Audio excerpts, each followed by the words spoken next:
Okay, just so you know, we just found out today that you live in Short Tears Township. Everything on Harris, he don't know that because he just got hired. But everything on that side is Harrison Street is in Short Tears Township. Okay. Everybody that comes down here, I get accident reports. I get so many calls from Short Tears because people think it's in Houston because it's a Houston address. It's not Houston Borough. It's Houston. Short Tears Houston PD is in Houston. Okay. Did you know that? Yeah. Okay, well, you must have not known that, or her daughter. No, we're on the line because I know because fire regulations. I can burn on Saturdays and Wednesdays because I'm in inside Short Tears Township. If you look at the map, we just looked at the map in there today and on our phone. You are totally in Short Tears Township. Understood. Okay, well that's why I did. The reason I took those pictures was today. I wanted to take those pictures today and give them to Steve and say, Steve, this is your township. This is not ours.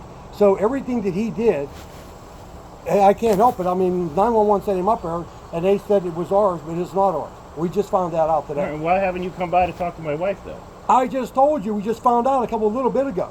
Yeah, but we asked you like weeks ago to come by to talk to my wife. I don't come back to talk to anybody. We asked you to ask him to stop by and don't talk want to about come back. police There's report. no reason to talk to him. You want to talk to people. We don't come to people's houses and make social calls. You want to talk to somebody, you come down here to the police department where you're on camera and you you said talk no, to them. I'm just telling you, I you am asked, easy. you said we'll have him give him a call. I did give him a call. He said he don't need to come and talk to her. There's no reason for him to talk to her.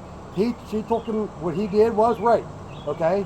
It's not if your daughter got 302 committed at Washington Hospital, it's not because of him. He took her up there. It was up to them to 302 committed. No, it was, and they must have felt that there was a reason to keep them. Again, it was my wife. Right. Yeah. I got 302 because of their hearsay. Okay, well, no. That don't work that way. Believe me, that don't work that way. The lady said she was being violent. At no time she was being violent. She Sir, was in a when they talk to Inside you. the ambulance, she started getting. No. Did she say why? You walked Did up. she say why? No. What do you mean why?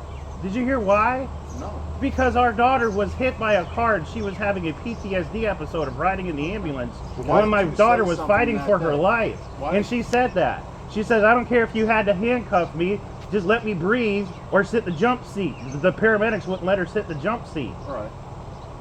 Okay. That's what she was fighting for. She doesn't need to be restrained. She's not a threat to society. If they want her restrained, you have to restrain her. That's nothing to do with the police. That's the medical. But let me finish explaining this to you so you understand. Go about ahead. 302. I'm trying. Okay, I work out Hanover too.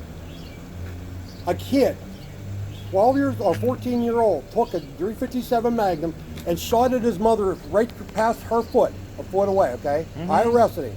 I took him up there to 302. You know what they said? Well, we interviewed him for a half hour. There's no reason to keep him. He's okay. I said, you're going to sign off on that? Because I want to tell you right now, if I take him home and he kills his mother, I'm coming after you and Washington Hospital for releasing him. I said, this is not for me to judge if he's a 302 commit.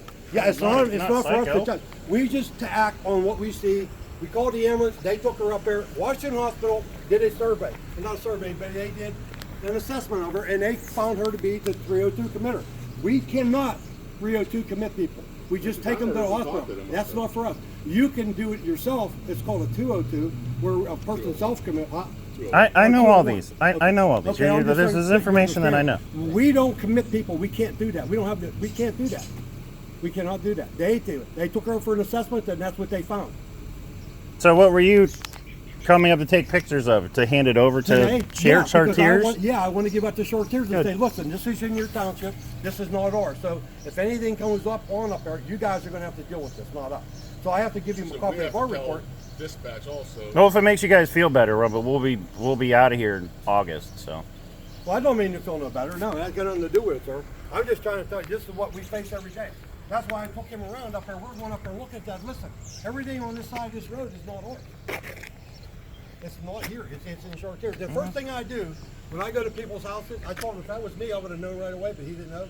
First thing I do when I'm in the border, I'll say, where do you pay your taxes at? Short Tears? Or do you pay them to Canonsburg, or do you pay them to Houston Borough? Well, I pay them to Short Tears. Well, then this is not Houston, this is Short Tears. That's how we find out who they pay taxes to. I'm sorry that all worked out like that, but I'm sorry, that's just the way it is.